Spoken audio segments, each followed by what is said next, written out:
की आपल्या एखाद्या नातेवाईकाचा मृत्यू झाला तर त्याला सद्गती मिळावी म्हणून आपण काय करावं, की पाणी पिऊ नको, हे जलाशय माझ्या मालकीचा आहे, माझ्या प्रश्नाची उत्तर दे तर तुला पाणी पिता येईल. की जी व्यक्ती गेले 8-15 दिवस आजारी होती आणि मृत्यूच्या क्षणापूर्वी जिवंत होती, ती त्या एका विशिष्ट क्षणी मृत्यू का पावते. महाराजांना कल्पना आली की जरा प्रकरण गंभीर आहे. 3 एप्रिल 1680 या दिवशी महाराजांची तब्येत जास्त झाली. महाराजांनी सर्वांना आपल्याला जवळ बोलावलं आणि महाराजांनी सांगितलं की आता आमचा अवधी संपत आला आहे आणि आम्ही कैलासाला श्रीचे दर्शनाला जाणार आहोत. मी आयुष्यात अनेक शस्त्रक्रिया केल्या, गेले 35 वर्ष मी हेच काम करत आहे. मी अनेकांना शस्त्रक्रियेतनं दुरुस्ती केल्या आणि अनेक रोगांचा मृत्यूही पाहिला आहे. त्याच्यात मी असं लक्षात घेतलं की त्या व्यक्तीचा मृत्यू जेव्हा होतो तेव्हा त्याच्या शरीरातनं चेतनाशक्ती जाते बाहेर, म्हणून तो मृत्यू होतो.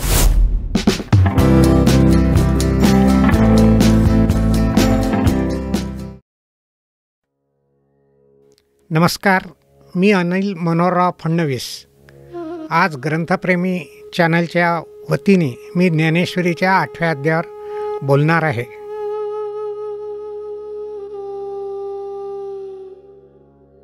तर ज्ञानेश्वरी ही गीतावर टीका हे आपल्या सगळ्यांना माहीत आहे, परंतु मूळ गीता हा ग्रंथ हा महाभारतातून घेतला आहे हे पुष्कळांना माहीत नाही.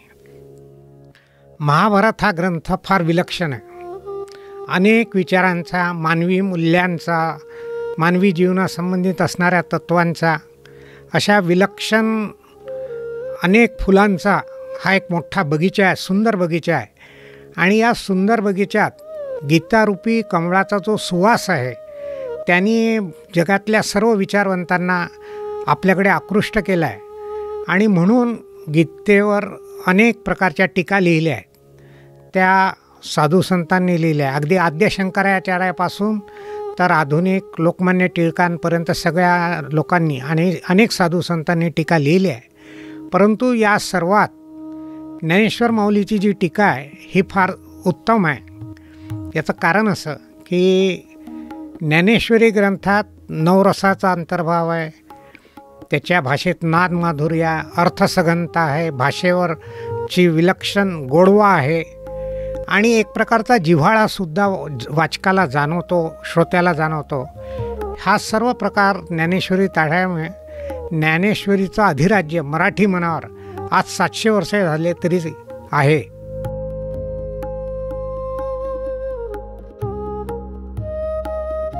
की जसं वेद आपले प्राचीन ग्रंथ आहे हिंदूंचे, आणि वेदाची उत्पत्ती ही भगवंता योगशय्येवर असताना त्यांच्या निश्वासितापासून झाली. परंतु गीता ही प्रत्यक्ष भगवंताने रणांगणावर अर्जुनाला सांगितली आणि ती भगवंताच्या मुखातून निघाली आहे, म्हणून त्याचं जास्त महत्त्व आहे. म्हणून वेदापेक्षा देखील गीतेचं महत्त्व जास्त आहे आणि ते सर्व महत्त्व गीतेचं ज्ञानेश्वरीत आलं आहे. आणि ज्ञानेश्वरीत केवळ त्यापेक्षाही जास्त विस्तार माऊलीने केला आहे, म्हणून ज्ञानेश्वरी सगळ्यांना आवडते. तिसरं असं की गीतेत हा अर्जुन आणि भगवंत आणि धृतराष्ट्र आणि संजय या दोघांचेच संवाद आहे. परंतु ज्ञानेश्वरीत भगवंत, अर्जुन, धृतराष्ट्र, संजय याशिवाय ज्ञानेश्वर माऊली आणि निवृत्तीनाथ गुरु आणि ज्ञानेश्वर माऊली आणि श्रोतेवर्ग, दुर्योधन आणि द्रोणाचार्य असे अनेक संवाद आल्यामुळे त्याच्यातला चित्ताकर्षता वाढली आहे. म्हणून ज्ञानेश्वरी ही श्रेष्ठत्व 700 वर्षानंतरही कायम आहे. पहिल्या अध्यायापासून आपण 7व्या अध्यायापर्यंत अगदी थोडक्यात सिंहावलोकन करू. पहिल्या अध्यायात माहीत आहे तुम्हाला की कौरव पांडवांचं जेव्हा युद्ध ठरलं तेव्हा कौरव आणि पांडवांचं सैन्य आमनेसामने राहिलं. तर अर्जुन भगवंताला म्हणाला की आपला रथ मध्यभागी घे, कारण अर्जुनाच्या मनात होतं की कौरवांमध्ये कोणाकोणाशी लढायचं आहे. तर ते सगळे वीर महावीर यांचा मी पाहतो आणि मग कसं युद्ध करायचं ते ठरवतो. आता भगवंत सारथी असले त्याच्यामुळे त्यांनी अर्जुनाच्या आज्ञेचं पालन केलं. म्हणजे इथं आपल्याला हे दिसते की श्रेष्ठ व्यक्ती असली तरी कोणचंही तो काम त्यांनी केलं पाहिजे प्रसंगानुसार. भगवंतांनी रथ मध्यभागी नेला आणि अर्जुनाने पाहिलं की त्यांचे आजोबा भीष्म, कुलगुरू कृपाचार्य, गुरु द्रोणाचार्य हे दिसले. तसेच अनेक नातेवाईक स्वबांधव दिसले आणि अर्जुनाला करुणा आली. त्याला वाटलं की युद्ध करून या सर्वांना मारून मी राज्य कशाला मिळवायचं, त्याच्यापेक्षा भिक्षा मागितली तर काय. आणि हा जो त्याच्या मनात आंतरिक संघर्ष झाला त्याचा तीव्र आवेग एवढा आला की त्याने आपल्या रथावर धनुष्य टाकलं आणि भगवंताला सांगितलं की स्वभावांना मारून मी राज्य घेऊ इच्छित नाही आणि माझी युद्ध करायची इच्छा नाही. तेव्हा भगवंताने त्याला उपदेश केला आणि तो पुढील अध्यायात आलेला आहे. दुसऱ्या अध्यायात आत्म्याचे अमरत्व आणि स्थितप्रज्ञ लक्षण सांगितलं. तिसऱ्या अध्यायात कर्मयोग सांगितला. चौथ्या अध्यायात ज्ञान कर्म संन्यास योग सांगितला. पाचव्या अध्यायात कर्मसन्यास योग सांगितला. सहाव्या अध्यायात ध्यानयोग सांगितला आणि सातव्या अध्यायात ज्ञानविज्ञान योग सांगितला. आणि आठव्या अध्याय हा इथं नंतर सुरू झाला. आणि आठव्या अध्यायाचा मुख्य विषय हा मृत्यू आणि पुनर्जन्म आहे.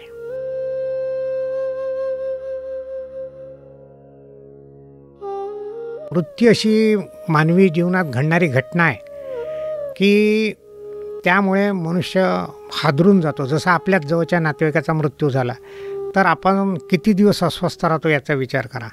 इतकंच काय, आपल्या स्वतःच्या मृत्यूची कल्पना आपल्याला कोणत्याही कारणाने आली तर आपण हवालदिल होतो, आपल्याला सुचत नाही.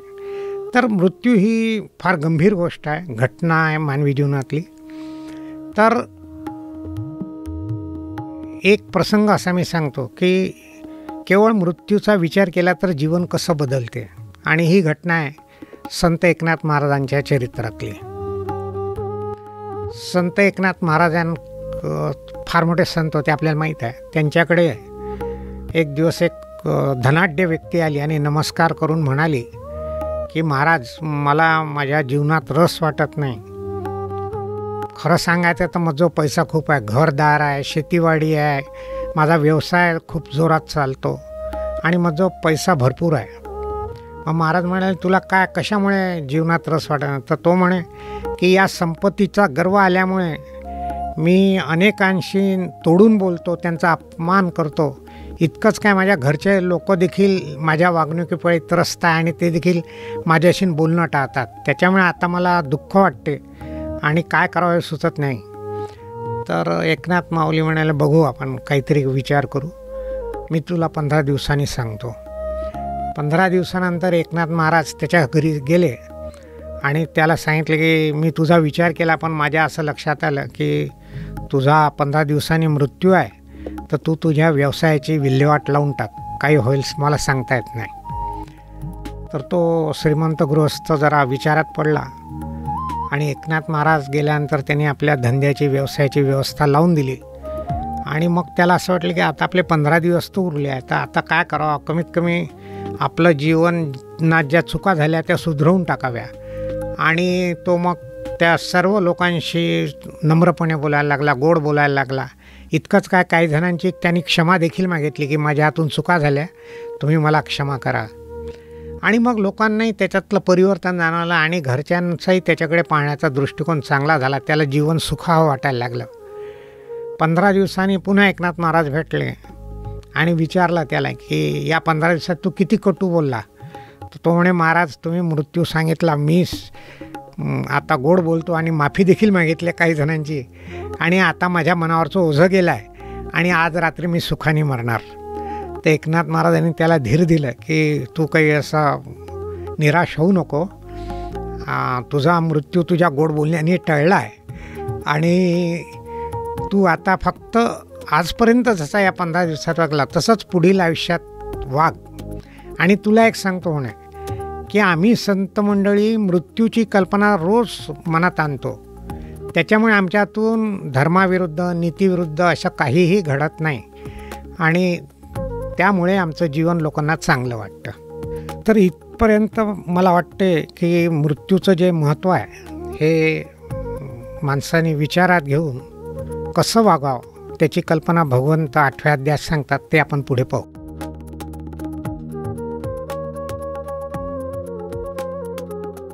8व्या अध्यायात इतरही विषय आले, पण प्रामुख्याने मृत्यू आणि पुनर्जन्म हे दोनच विषय आले आहे. आता काय आहे की 7व्या अध्यायापर्यंत भगवंतांनी अर्जुनाला जीवन जगण्याचा उपदेश केला, म्हणजे तू लढ इतकंच. काय दुसऱ्या अध्यायात सांगितलं, हातो वा प्राप्यसे स्वर्ग जित्वा वा भोक्षसे महिम. तू जर लढता लढता या युद्धात मेला तर तुला स्वर्ग प्राप्त होईल, आणि तू जर जिंकला तर राज्य भोगशील. मग कशाला तू निराश होतो? तू वीर आहे, क्षत्रिय आहे, तू लढ. आणि हा उपदेश दुसऱ्या अध्यायात झाला आहे. तर त्याच्यानंतरही कर्मयोग सांगितला आहे, म्हणजे जीवनासाठीच सांगितला आहे. तर शेवटी रणांगण म्हटलं की दोनच गोष्टी येतात, एक तर जिवंतपणी विजय, नाहीतर मृत्यू. तर 8व्या अध्यायात म्हणून अर्जुनाने मृत्यूविषयी भगवंतांना प्रश्न विचारला आहे. आणि दुसरं असं की या निमित्ताने सामान्य माणसाला देखील मृत्यू आपला चांगला कसा व्हावा, मृत्यूनंतर आपल्याला सद्गती कशी मिळेल, या विचाराला एक भगवंतांनी मार्गदर्शन केल्या, दिशा दाखवली आहे. तर मी अर्जुनाने जी ओवी वाचली ती सांगतो आणि त्या अनुषंगाने मग पुढचं प्रवचन करतो. आणि नियंता अंतःकरणी तू जाणी जशी देहप्रयाणी, ते कैसेनी शारंगपाणी परिसवा माते. अर्जुन भगवंताला म्हणतो की ज्या भक्तांनी आपलं अंतःकरण स्वाधीन केलं आहे ते भक्त मृत्यूसमयी तुला कसे ओळखतात हे तू मला समजावून सांग. आता या प्रश्नाचं महत्त्व काय आहे ते मी पुढे सांगतो, परंतु याच्यात एक शब्द आला की अर्जुन म्हणतो ज्या भक्तांनी अंतःकरण स्वाधीन केलं आहे. तर स्वाधीन केलं म्हणजे काय, हा जरा आपण खोलात जाऊन थोडं पाहू. तर स्वाधीन केला याचा अर्थ असा आहे की ज्या भक्तांनी आपल्या अंतःकरणातले षड्रिपू घालवले आहे, भगवंतावर प्रेम केलं आहे, आयुष्यावर भक्ती केली आहे, तर त्यांच्या त्या प्रेममय वागण्यामुळे सगळं जगही त्यांना आपलंसं वाटते आणि जगालाही ते आपलेसे वाटतात. त्याला स्वाधीन करणं म्हणतात. आणि असे भक्त यांना मृत्यूसमयी भगवंताची आठवण का राहते असं त्यांनी विचारलं. याचं कारणही सांगतो की अर्जुनाच्या मनात माहीत आहे की अर्जुन फार विद्वान आणि थोर भक्त आहे. त्याला असं वाटलं की मृत्यूसमयी कोणी बेशुद्ध पडतात, कोणाची वाचा जाते, कोणाला नातेवाईक जवळची ओळखू येत नाही. तर अशा प्रसंगी त्याच्या मनात भगवंताविषयी नाम कसं येईल किंवा ध्यान कसं येईल भगवंताचं. आणि असं नाही झालं तर त्यांनी जन्मभर जी साधना केली ती व्यर्थ जाणार. कारण भगवंतांनी नंतर अर्जुनाला उत्तर दिलं होतं की जो मृत्यूसमयी माझी आठवण करतो त्यातला मी माझ्या स्वरूपाची प्राप्ती करून देतो. तर अर्जुनाच्या मनात ही भीती होती, म्हणून त्यांनी हा प्रश्न विचारला. तर यावर ज्ञानेश्वर माऊलीने एक छान उपमा दिली आहे, मी ती समजावून देतो. माऊली काय म्हणतात की आपण असं समजू की एखाद्या घटात पाणी भरलं, घट म्हणजे भांडं मातीचं, एखाद्या घटात पाणी भरलं आणि तो घट जलाशयात बुडवला, तर घटाच्या आतमध्ये पाणी आहे, घटाच्या बाहेर पाणी आहे. आता दुर्दैवाने तो घट पाण्याच्या आत फुटला तर का होईल, पाण्यात पाणी मिसळून जाईल. तर असंच या उपमेद्वारे ज्ञानेश्वराने हे सूचित केलं आहे, तसा त्याच्यात लिहिलं नाही पण सूचित केलं आहे की मानवी जीवन म्हणजे हा आपला घट, आणि याच्यातली भक्ती ईश्वराची जी आपण केली जन्मभर ती म्हणजे पाणी, आणि ईश्वर हा जलाशयासारखा मोठा, आणि याच्यात जर ते जलाशयात घट बुडवला आणि फुटला म्हणजे मृत्यू झाला तर तो ईश्वरातच मिळणार आहे.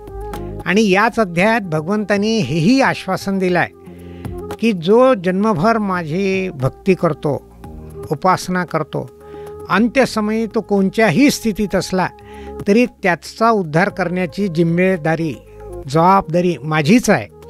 आणि हे जर मी नाही केलं तर मी देव कसला, कारण त्यांनी माझी जन्मभर उपासना केली आहे, तर अंत्यसमयी मी त्याला माझ्या स्वरूपाला नेतो. आता इथं अंत्यस्वरूपाला नेतो हा जरा शब्दप्रयोग समजा. म्हणजे पुष्कळांना वाटते स्वर्ग मिळेल का? नाही. स्वर्ग कथा अशी आहे की मनुष्य पुण्यकर्म करून स्वर्गात गेला तर त्याचा पुण्यकर्माचा साठा जोपर्यंत आहे तोपर्यंत स्वर्गात राहतो. ज्या दिवशी त्याचा साठा संपेल त्या दिवशी तो भूतलावर येतो. मग पुन्हा त्याचं जीवनचक्र चालू राहते. माझ्या स्वरूपाला प्राप्त होतो. इथं भगवंताचा अर्थ असा अभिप्रेत आहे की तो मी त्याला माझ्या स्वरूपात नेतो, म्हणजे त्याला पुढचे जन्ममरण होत नाही. आपल्या हिंदू संस्कृतीत 84 लाख योनी हे जन्माचे फेरे सांगितले आहे, जन्म आणि मृत्यू. तर त्यातून तो मुक्त होतो. हा त्याचा स्वरूपाचा अर्थ आहे. तर मृत्यूसंबंधी हे भगवंतानी या इथं सांगितलं. आता याच्या संबंधी भगवंतानी एक सांगितलं आहे की हे जरी करायचं असलं तरी माझी साधना झाली पाहिजे. आणि माझी साधना कशी करायची तर माऊलीने सांगितलं आहे की तुम्ही नाम ध्यान तर कराच, परंतु ह्या जगात वावरताना प्रत्येक वस्तू तो ईश्वर आहे ही तुमची दृष्टी झाली पाहिजे. म्हणजे तुमच्या वागण्यात एक चांगला भाव निर्माण होतो आणि जगातही तुमच्याकडनं कोणाला त्रास होत नाही, कारण तुम्ही ईश्वर समजता समोरच्याला. याप्रमाणे तुमचं जीवन असं नीतिमत्तापूर्ण आणि भक्तिपूर्ण राहिलं तर आयुष्याच्या शेवटी तुमचा उद्धार होतो, असं त्यांनी सांगितलं. आता काही लोक काय म्हणतात की आजच्या काळात आमचं जीवन फार व्यस्त आहे, आम्हाला वेळच नाही, पुण्या मुंबईमध्ये लोकलने जाणं येणं नोकऱ्या करणं फार आमचा वेळ जातो आणि यंत्रयुगात मानवी जीवन थोडं बिझी झालंच आहे. तर ते म्हणतात की आम्हाला नामस्मरण ध्यान करायला वेळ नाही, तर आम्ही कधी करा, म्हातारपणात करू. तर म्हातारपणात करून होत नाही, कारण इंद्रिया पडले वळण सकळ. जे तुमच्या इंद्रियांना वळण तुमच्या बाल्यकालात तरुण काळात पडते तेच वळण म्हातारपणात राहते. तुम्हाला म्हातारपणात वेळ जरी राहिला तरी तुमची बुद्धी होत नाही नाम ध्यान घ्यायची. तुम्हाला तेच वाटते सिनेमा पाहू दे, बाजारात जाऊ दे, शॉपिंग करू दे वगैरे वगैरे. तर त्याच्यासाठी बालपणापासून काय ना थोडीफार का होईना पण भक्ती केली पाहिजे. आता मी इथे एक तुम्हाला उदाहरण देतो आणि आपल्या सगळ्यांच्या आवडीचं आहे. आपल्याला शिवाजीराजे माहिती आहे. आपल्याला माहीत आहे की छत्रपती शिवाजी महाराजांचा जन्म हा लढाईत आणि राजकारणात गेला आणि 50 वर्षापर्यंत त्यांना काही उसंत मिळाली नाही. 50व्या वर्षी म्हणजे 1680 साली त्यांना ज्वर आला आणि वैद्यांची औषधं घेतली तरी पण त्यांना उतार पडत नव्हता. आणि मग महाराजांना कल्पना आली की जरा प्रकरण गंभीर आहे. तसे गडावर महाराजांचे सगळा कुटुंब कबिला होता, नातेवाईक होतेच आणि ही परिस्थिती पाहून अनेक सरदार वगैरे आले. तर महाराजांची तब्येत दिवसेंदिवस बिघडत होती. 3 एप्रिल 1680 या दिवशी महाराजांची तब्येत जास्त झाली. महाराजांनी सर्वांना आपल्याला जवळ बोलावलं आणि महाराजांनी सांगितलं की आता आमचा अवधी संपत आला आहे आणि आम्ही कैलासाला श्रीचे दर्शनाला जाणार आहोत. हे ऐकल्याबरोबर त्या सरदारांच्या डोळ्यात पाणी आलं, कुटुंबियांच्या डोळ्यात अश्रू आले, स्त्रीवर्ग रडायला लागला. परंतु महाराज म्हणाले, महाराज शांत होते. म्हणे हे कलियुग आहे, हा मृत्यूलोक आहे. या मृत्यूलोकात किती लोक आले आणि किती लोक गेले, आमची वेळ आली आम्ही जाणार. तुम्ही शांत निर्मळ चित्त असा आणि आता तुम्ही बाहेर बसा, आम्ही श्रीचे स्मरण करणार आहोत. दुपारी 12 तो दिवस हनुमान जयंतीचा होता. 12 नंतर महाराजांची तब्येत बिघडली आणि महाराजांचं देवस्थान झालं. आपण कल्पना करू शकतो की शिवाजी महाराजासारख्या इतक्या शूरवीर माणसांनी शेवटच्या क्षणी ईश्वराचं स्मरण केलं आणि ते करताना त्यांचा प्राणत्याग झाला. तर हे कसं एकाएकी नाही झालं. महाराजांनी बाल्यकालापासून मनात ईश्वराची भक्ती जोपासली, आराधना केली, ती लोकांना दिसली असेल नसेल दिसली, परंतु ते केलं आणि म्हणून अंत्यसमयी ते एवढे स्थिर राहिले आणि त्यांनी भगवंताचं नामस्मरण करत प्राण सोडला. तर आपण याच्यापासून प्रेरणा घेऊया की आपलं जीवन जरी फार हेक्टिक असलं, बिझी असलं, व्यस्त असलं, तरीसुद्धा आपण ईश्वराचं स्मरण करू. आपल्याला जेवढा वेळ देणं शक्य आहे तेवढा वेळ ईश्वराचं नामस्मरण, जप, ध्यान जे आपल्याला जमते ते आपण केलं पाहिजे. म्हणजे आपला शेवट चांगला होईल, एवढंच मला सांगायचं.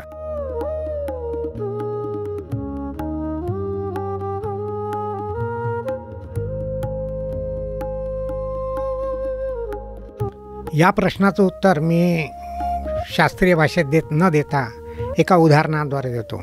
कथा महाभारतातली आहे. पांडव एकदा वनवासात फिरत होते आणि उन्हामुळे त्यांच्या अंगाची काहिली झाली आणि सगळ्यांना तहान लागली.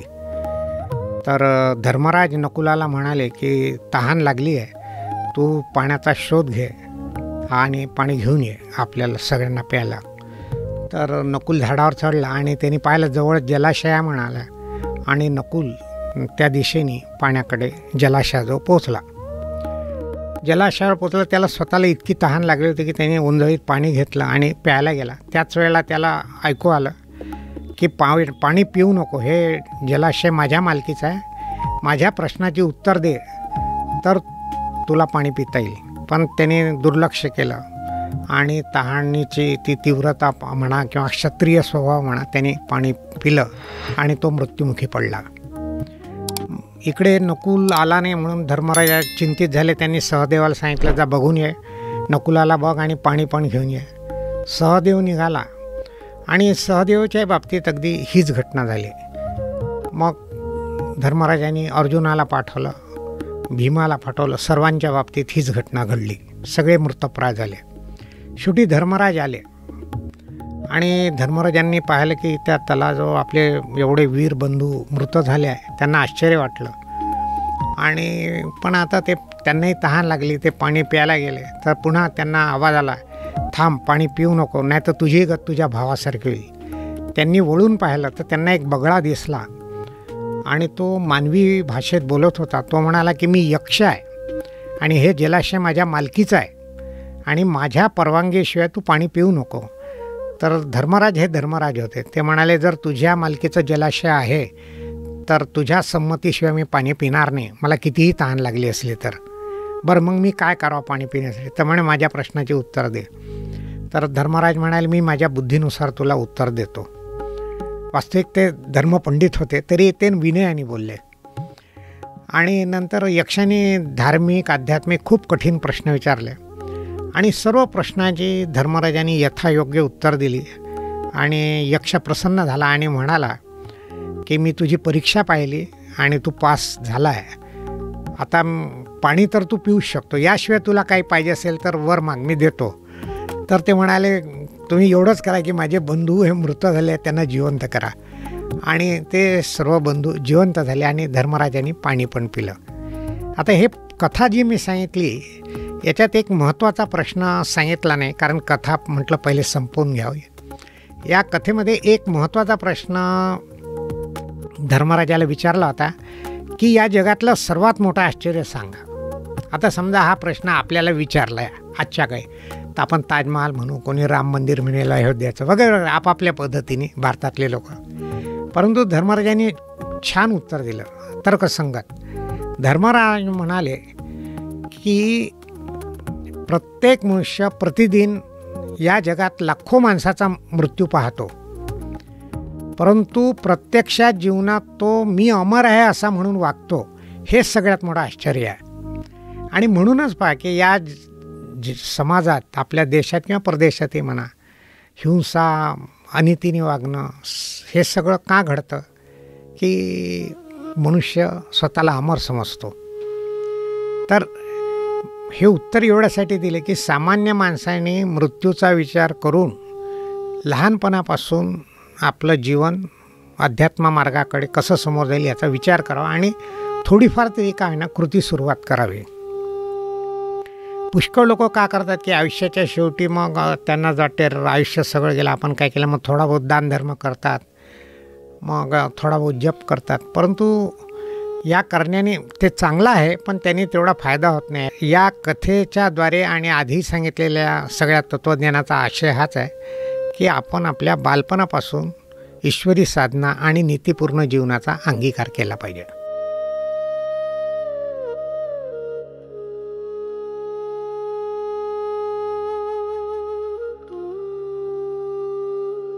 विज्ञानाने आज रोगांवर जवळपास विजय मिळवला आहे, परंतु मृत्यूवर विजय मिळाला नाही. मृत्यू आजही अटळ आहे आणि त्यामुळे या मृत्यूची थोडी आपण वैज्ञानिक दृष्टीने आणि धर्मशास्त्रीय चर्चा करूया.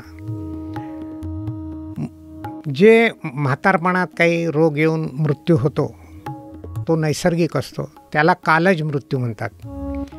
आणि जो अपमृत्यू असतो तो सर्पदंशाने झाला, शॉक लागला, पूर आला, भूकंप झाला, अशा आकस्मिक घटनेने मृत्यू होतो, त्याला अकाल मृत्यू म्हणतात.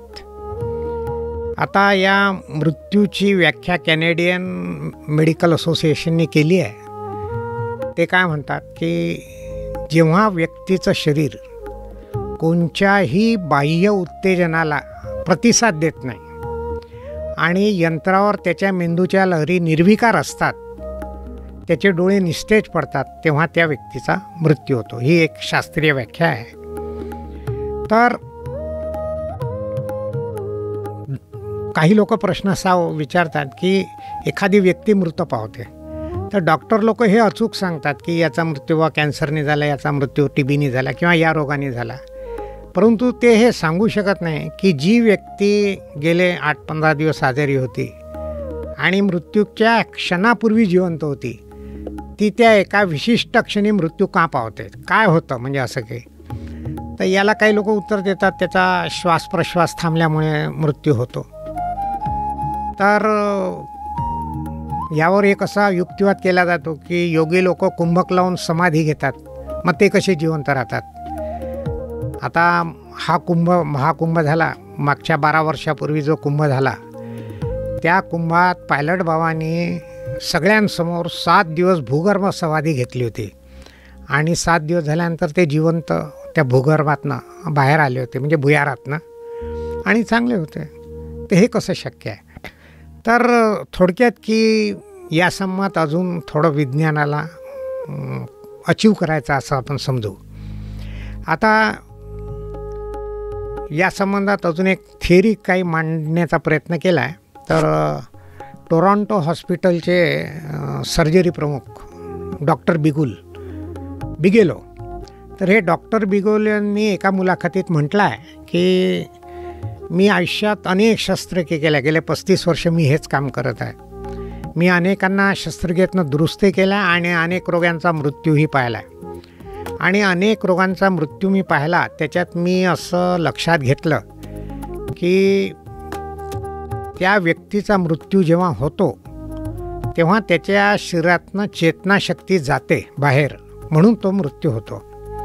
आणि हे जे डॉक्टर बिगेलोचं मत आहे हे जवळजवळ आपल्या अध्यात्माला मिळतं जुळत आहे. कारण आपल्या अध्यात्मातही असं म्हणतात की व्यक्तीची चेतनाशक्ती किंवा आत्मा म्हणा बाहेर गेला की त्याचा मृत्यू होतो. आता वैज्ञानिकांनी या चेतनाशक्तीवर थोडा प्रयोग करायचं ठरवलं. त्यांना वाटली बा चेतनाशक्ती कशी असते, कशी जाते, सायंटिस्ट आहे शेवटी ते. तर त्यांनी एक प्रयोग करायचं ठरवलं.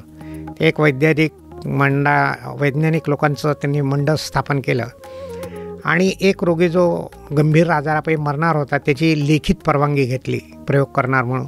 त्याच्या नातेवाईकाची सुद्धा घेतली, कारण आजकाल कायदेशीर भानगडी खूप येतात. आणि ती परवानगी लिखित घेतल्यानंतर त्यांनी काय केलं की त्या व्यक्तीच्या आकारमानाचा एक असा पातळ काचेचा बॉक्स बनवला, पेटी बनवली. ती इतकी पातळ होती काचेचं आवरण की थोड्याशाही धक्क्याने तुटली असते. आणि खालचा त्याचा जो बेस होता तो बाकी अगदी मजबूत घेतला, कारण त्या व्यक्तीचं शरीर त्याच्यावर राहणार होतं. आणि ही जी विशिष्ट रोगी व्यक्ती आहे याचा जेव्हा मृत्यू काळ जवळ आला तर डॉक्टर लोकांनी त्या व्यक्तीला त्या बॉक्समध्ये ठेवलं आणि कव्हर लावून दिलं. आणि ते सगळेजण वैज्ञानिक पाहायला लागले की आता काय होतं. थोड्या वेळात व्यक्ती मृत झाली. त्यांनी पाहिलं काचेच्या बॉक्सला काहीच झालं नाही. म्हणजे त्यांची अपेक्षा होती की छिद्र पडेल, ती चेतनाशक्ती बाहेर पडून, पण त्याला छिद्र तर काय, क्रॅक देखील पडली नव्हती.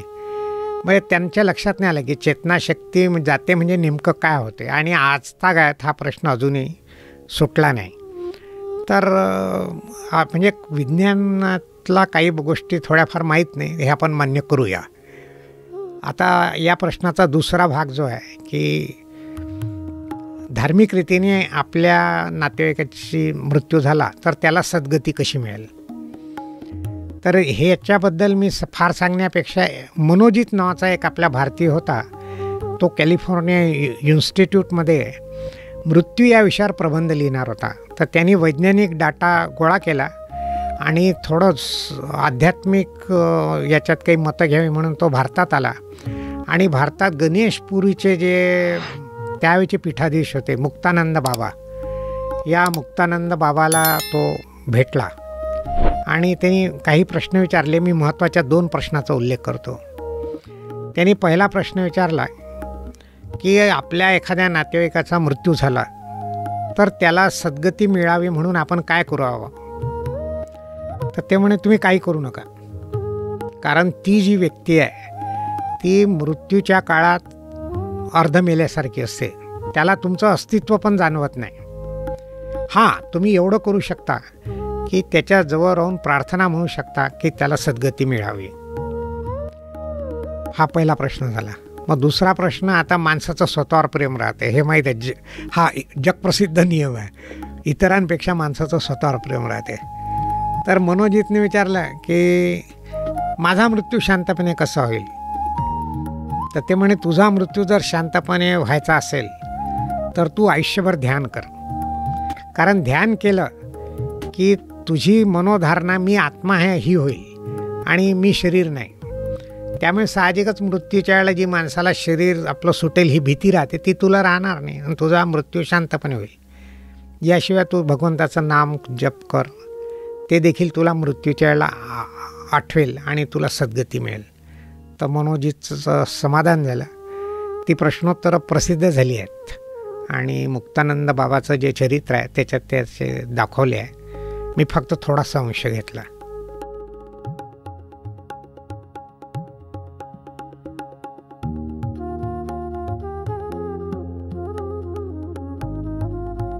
या अध्यायातच आहे, म्हणजे 8व्या अध्यायात भगवंत म्हणतात, आणि मरणी जया जे आठवे तो तेची गती ते पावे, म्हणून सदा स्मरावे मातेची तुवा. म्हणजे भगवंत असा उपदेश करतात की मनुष्य ज्या गोष्टी करतो आणि ज्या गोष्टी त्याला आवडतात त्याच गोष्टी मृत्यूच्या वेळेला त्याच्या मनात घर करून असतात आणि तो जो त्याचा भाव मृत्यूसमयी असतो त्या भावाला तो प्राप्त होतो. म्हणून भगवंत असा उपदेश करतात की जर तुला सद्गती पाहिजे असेल तर माझं स्मरण कर, म्हणजे तुझ्या अंतःकरणात माझं स्मरण नित्य राहिलं तर मृत्यूवेळी माझंच नाव तुला आठवेल आणि तुला सद्गती मिळेल. आता भगवंतांनी हा पुनर्जन्माचा सिद्धांत सांगितला आहे, परंतु आजच्या काळात काय पाश्चिमात्य विचारसरणीचा भारतीय सुशिक्षित लोकांवर, विशेषतः अल्ट्रा मॉडर्न तरुण तरुणीवर आहे आणि त्यांचं एकच सूत्र आहे की खा प्या आणि मजा करा. जीवन म्हणजे खा प्या आणि मजा करा. असं समजू नका की फक्त पाश्चात्य लोकांचाच हा विचार आहे. भारतातही चार्वाक नावाचा एक विचारवंत होऊन गेला पूर्वी, त्यांनी हाच इहोवाद मांडला. त्यांनी काय म्हटलं आहे, यावत जीवेत सुखम ऋणम कृत्वा घृतम पिबेत. जोपर्यंत जीव आहे तेव्हा ऋण काढून घृत प्या, म्हणजे एक चैन करा. भस्मीभूतस्य देहस्य पुनरागमन कुतः, पुनरागमन कुतः, म्हणजे एकदा का देह भस्म झाला की मग काही पुन्हा जन्म नाही. म्हणजे पुनर्जन्माचा सिद्धांत त्यांनी मांडला नाही. चार्वाकांनी काय म्हटलं की इहोवाद, म्हणजे हा जन्मात मी जे काय सुख भोगायचे ते भोगा, आणि त्यांनी सांगितलं पाहिजे तर ऋण काढा, म्हणजे थोडी वेगळी विचारधारणा आहे. परंतु भारतात या विचारधारणेचा प्रभाव पडला नाही. आपण आपल्या जुन्या पिढीचं आचरण बघतो, अतिशय चांगलं जीवन जगतात. आजही तुम्ही वारकरी लोकात पहा, म्हाताऱ्या लोकांचं वगैरे जीवन अतिशय आदर्श असते. तर पुन्हा जन्म न होणे यासाठी हे पाश्चात्य लोक मानतात, परंतु काही विचारवंत पाश्चात्यातले देखील पुनर्जन्म मानतात. उदाहरणार्थ सॉक्रेटिसने असं म्हटलं की माणसाचा मृत्यू झाल्यानंतर त्याचा आत्मा दुसऱ्या शरीरात प्रवेश करून पुनर्जन्म होतो, या विषयावर माझा विश्वास आहे. इमर्सन नावाचा एक मोठा तत्त्वज्ञ होऊन गेला. त्यांनी असं मत मांडलं की एखादा मनुष्य एका घरात जातो, त्याप्रमाणे मृत्यूनंतर जो आत्मा येतो तो दुसऱ्या शरीरात जातो आणि पुनर्जन्म होतो. तर पाश्चात्य लोकातही विचारवंतांनी पुनर्जन्म मानला आहे. फक्त त्याचे वैज्ञानिक पुरावे ते देऊ शकले नाही, परंतु त्यांनी थिअरी रूपाने थोडंफार प्रयत्न केला. एक थिअरी आहे क्वांटम भौतिकशास्त्र आणि पुनर्जन्म. त्यांनी असं म्हटलं आहे की प्रत्येक पदार्थ नष्ट होत नाही, त्याचं रूपांतर होते. त्याप्रमाणे व्यक्ती मृत झाली की त्याचा आत्मा दुसऱ्या शरीरात जातो, म्हणजे रूपांतर आहे. म्हणजे या व्यक्तीत हा आत्मा होता, त्या व्यक्तीतला आत्मा मृत्यूनंतर दुसऱ्या जन्मात दुसऱ्याच्या शरीरात गेला आणि रूपांतर झालं. आता काही बौद्धिक याच्यात जर किस पडायचा म्हटलं तर काय म्हणेल की शरीराचं काय होते, तर शरीराची रक्षा होते अग्निसंस्कार झाल्यामुळे. त्याच्यामुळे नष्ट काही होत नाही, फक्त हाडामासाचा देह रक्षेत परिवर्तित होतो. म्हणजे रूपांतरांचा जो सिद्धांत आहे तो थोडाफार जमतो.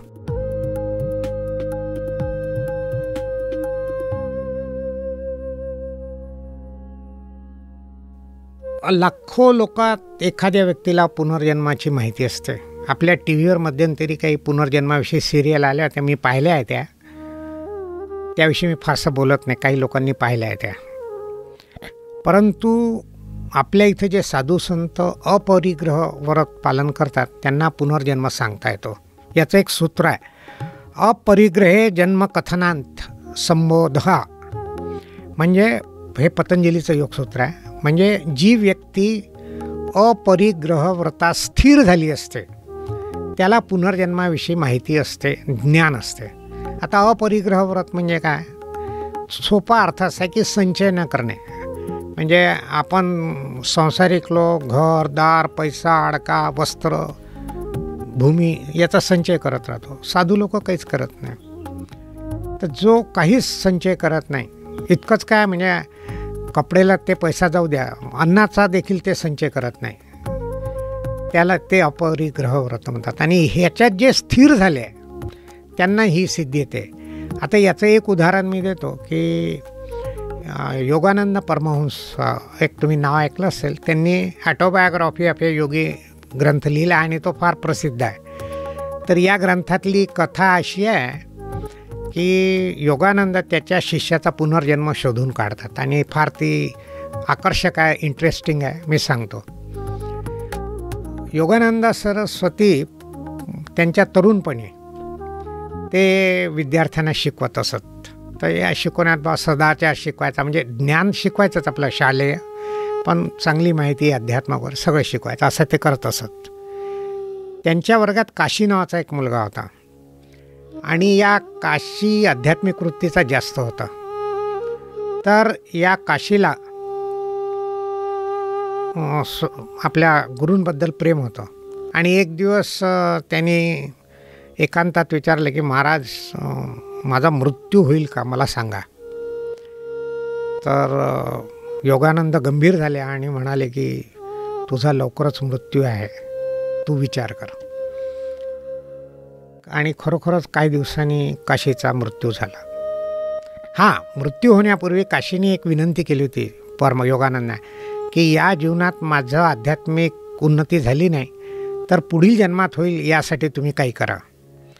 तर तसं करायचं त्यांनी आश्वासन दिलं होतं. पुढे काशीचा मृत्यू झाला आणि काही काळाने योगानंद महाराज आपल्या कलकत्त्याला गेले आणि कलकत्त्याला गेले असताना त्यांना काशीची आठवण यायला लागली. तर ते योग्य आहे, त्यांनी जाणलं असेल की याचा आता पुनर्जन्म होणार आहे. तर ते काशीच्या रस्त्यावर जात असे हात वर करत आणि आपलं लक्ष हे आज्ञाचक्र इथं ठेवत तर एक दिवशी त्यांच्या हाताला संवेदना खूप व्हायला लागल्या. मग ते अजून समोर गेले, त्या संवेदनाची फ्रिक्वेन्सी गती वाढली. मग ते सर्पंटन लेन म्हणून एक कलकत्त्यातील भाग आहे, त्या गल्लीत शिरले. तिथं त्या संवेदना अजून वाढत होत्या आणि एका घरापाशी त्या संवेदना फार वाढल्या. मग त्यांनी काय केलं की त्या घराचा दरवाजा ठोठवला. घरमालकाने दरवाजा उघडला आणि बाहेर पाहिलं तर एक संन्यासी, आपल्या हिंदू धर्मात संन्यासाचा आदर करतो, त्यांनी आदरपूर्वक योगानंदांना घरात घेतलं, बसवलं आणि त्यांचा थोडाफार सत्कार केला. त्यांनी विचारलं की कसे आलात महाराज? तर त्यांनी पहिलाच प्रश्न केला की तुमच्या घरी नवीन बालकाचा जन्म होणार आहे का? तो म्हणे महाराज तुम्ही अगदी बरोबर सांगितलं, कारण थोड्याच दिवसात आमच्या घरी नवीन बालकाचा जन्म होणार आहे. तर त्यांनी सांगितलं की होणारं बालक हे अतिशय गोरेपान राहील आणि सुदृढ अंगाचा राहील आणि याचा जन्म झाल्यावर तुम्ही मला बोलवा, असं सांगून ते चालले गेले. काही काळाने बालकाचा जन्म झाला आणि भविष्याप्रमाणे तो गोरा आणि सुदृढ होता. घरमालकाला फार श्रद्धा वाढली आणि त्यांनी योगानंदांना बोलावलं. योगानंदही आनंदित झाले बालकाला पाहून आणि त्यांनी सांगितले की याचं नाव वगैरे ठेवायचं असेल? हो म्हणे, काशी ठेवा म्हणे. मग त्यांनी ते महाराजांचा उपदेश मानला आणि काशीच ठेवलं. कलकत्त्याला जोपर्यंत योगानंद होते त्या बालकाला अधूनमधून भेटत असत. पुढे योगानंद कलकत्ता सोडून अमेरिकेला गेले.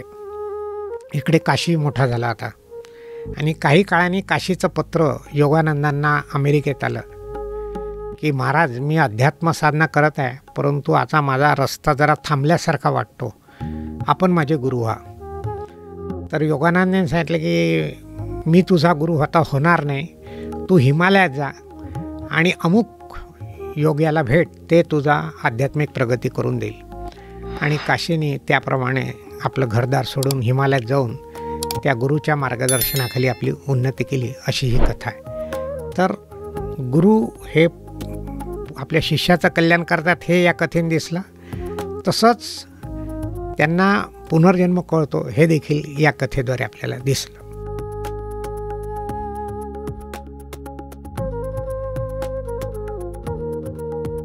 आठव्या अध्यायात पुनर्जन्माचा उल्लेख आला आहे. ज्ञानेश्वरीत पुनर्जन्माचा उल्लेख पुष्कळ अध्यायात आल्या. या सर्व ओव्या सांगणं कठीण आहे, मी थोडक्यात 2-4 उदाहरणं देतो फक्त. चौथ्या अध्यायात काय झालं, अगदी सुरुवात चौथ्या अध्यायाने भगवंतांनी जेव्हा अर्जुनाला सांगितलं तर त्या ओव्याचा अर्थ असा आहे की भगवान म्हणाले, अर्जुना तुला मी आता अविनाशी योग सांगणार आहे. हा योग मी कल्पारंभी विवस्वानाला दिला होता. विवस्वान म्हणजे सूर्य. त्यांनी आपला पुत्र मनुला हा उपदेश दिला. म्हणून आपला पुत्र इक्ष्वाकू याला हा योगाचा उपदेश दिला. परंतु पुढच्या कालावघात हा योग लुप्त झाला, म्हणून मी तुला पुन्हा नव्याने हा योग सांगत आहे. आता अर्जुन पहा किती बुद्धिमान आहे. अर्जुन काय म्हणाला की भगवंता तुम्ही सूर्याला उपदेश कल्पारंभी दिला, म्हणजे आपल्या याच्यात 4 युग आहे, सत्य, त्रेता, द्वापर आणि कली. तर सत्ययुगाच्या प्रारंभी तुम्ही भगवान सूर्यनारायणाला उपदेश दिला. आज द्वापार युग आहे, हे कसं शक्य आहे? तर भगवंत हसले आणि भगवंत म्हणाले, अर्जुना या काळात आपले अनेक जन्म झाले आहे, तुला माहीत नाही पण मला माहीत आहे, म्हणून मी सांगतो आहे. तर भगवंतांनी अप्रत्यक्षरित्या आजच्या भाषेत इनडायरेक्टली अर्जुनाला सांगितलं की मी ईश्वर आहे. हे भगवंताचं वाक्य समजण्यासारखं आहे. तसंच 6व्या अध्यायात भगवंतांनी ध्यान योग सांगितला आणि भगवंतांनी सांगितलं की जो निष्ठेने ध्यान योग करेल तो माझ्या स्वरूपाला प्राप्त होईल. आता अर्जुनाने प्रश्न विचारला की देवा तुम्ही सांगितलेलं सत्य आहे, परंतु माझ्या मनात एक शंका आहे की हा ध्यान योग जर इतका सातत्याने आयुष्यभर केला आणि एखाद्या व्यक्तीचा दुर्दैवाने अपमृत्यू झाला काही कारण असो, तर त्याची साधना वाया गेली, तो काही तुमच्या स्वरूपाला मिळणार नाही. आणि साधना करायची म्हणून त्यांनी ऐहिक भोगाकडे दुर्लक्ष केलं, त्या भोगाचंही सुख त्याचं गेलं, मग त्याला दोन्हीकडनं नुकसान झालं. तर भगवंत म्हणाले असं होत नाही, साधना वाया जात नसते.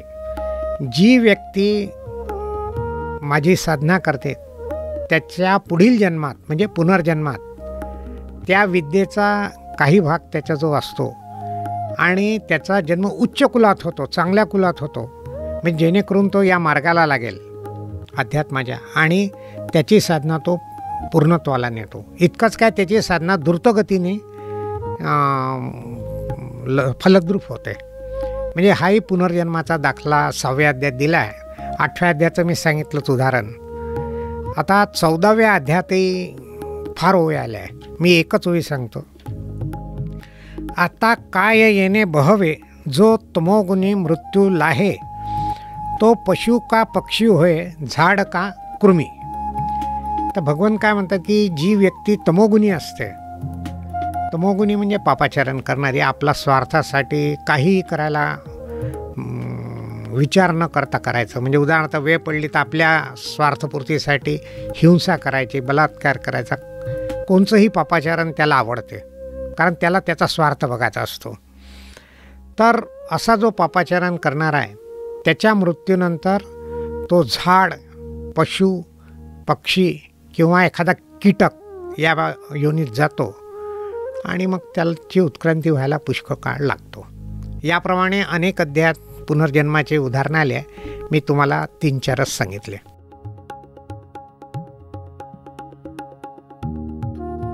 अगदी याला म्हणजे लिखित एव्हिडन्स आहे, पुरावा आहे. बहिणाबाई ह्या तुकारामाच्या शिष्या होत्या आणि त्यांची कथा सांगतो, ती थोडी उत्साह म्हणजे रसवर्धक आहे.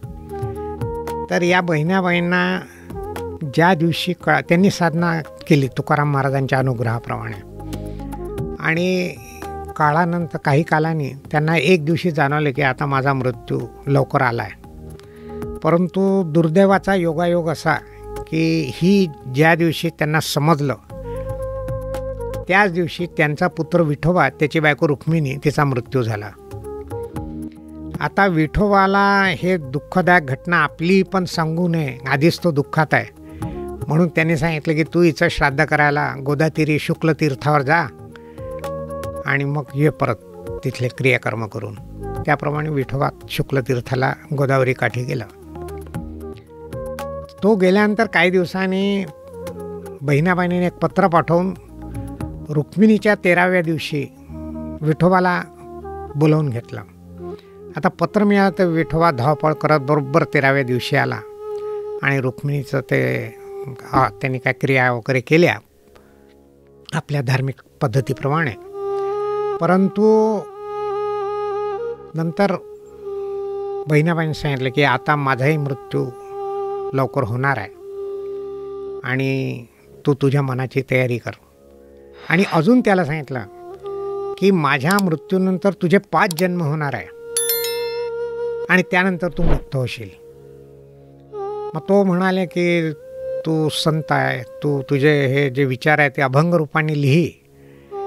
तर ते तिने अभंग रूपाने लिहिले. त्याचा अर्थ असा आहे की 351 वर्षात बहिणाबाईचे 13 जन्म झाले. यापैकी 5 जन्म विठोबा हा त्यांच्या समवेत होता आणि याही जन्मात होता, त्या म्हणजे तो धरून. आणि प्रत्येक जन्मात बहिणाबाईंनी साधना केली.